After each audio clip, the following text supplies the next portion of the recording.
Saparıklı. Hakiki maşenik de bilýärdi. Saparyklyňlarda näme? Karıça Messenger'da toplantı edýärler da. Menem girip aşağıda oturuyorum. Beni görmediler pahoda olar. Aha. Sessiz oturuyorum, sessiz koy aşağıda dinle. Sonra karıça ikisi birleşip oturuyor.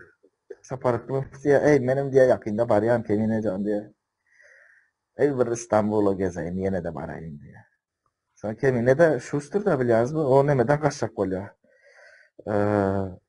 İşte Saparyklı gelse hazır keminenin başına bela da onu götür. Produktasını kaldırmalı, kalacak yerini kaldırmalı, iğne içme, yok aeroporttan al, onu et, bunu et. Karıça masraf, pul çıkıyor, çıklayıcı. Kemine de diye, ay Sapara diye, benim evim diye dubleks diye. Yukarı etajda siz bolsanız diye, aşağıda ben bolsam olmaz mı diye. Olama diye, yok diye. Sen bana otelden tutuyorsun diye, 5 yıldızlı otelden niye tutuyorsun diye. İkisi diye Natasha'ndan tayinap koy diye. 18'lik olsun özlem diye.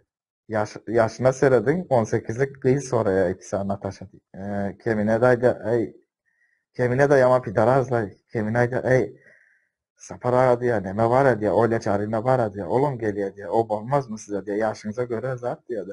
Olamaydı, ay onu sen kucakla yata, bana çelle emersin de diye. Ben aşağıda dille para kakarat, ben çok kişi dinledi ben onu alıp Может быть, şöyle zatlar aydiyanlı. erkekçe kakarat, yüzüne daydı bile, yüzüne daydı ya. Bu yaşlı adama gelişmeyen bu zatlar aytma. Yaş olmaz. Siz yaşlılardan diyeniz o siz yaşlılardan diyeniz liçkada bir gürleşip görün o dünya kıyızdan gürleşe başka da siyaset gürleşen o. O ne menür gürlün veriyor men diye köşede gerek var o sirkam diye Aşkabat'ta diye düşünsene diye ayakta diye kloşuyu diye neme diye on Türkçe sen bara kloşuyu pantalon diye karoçe.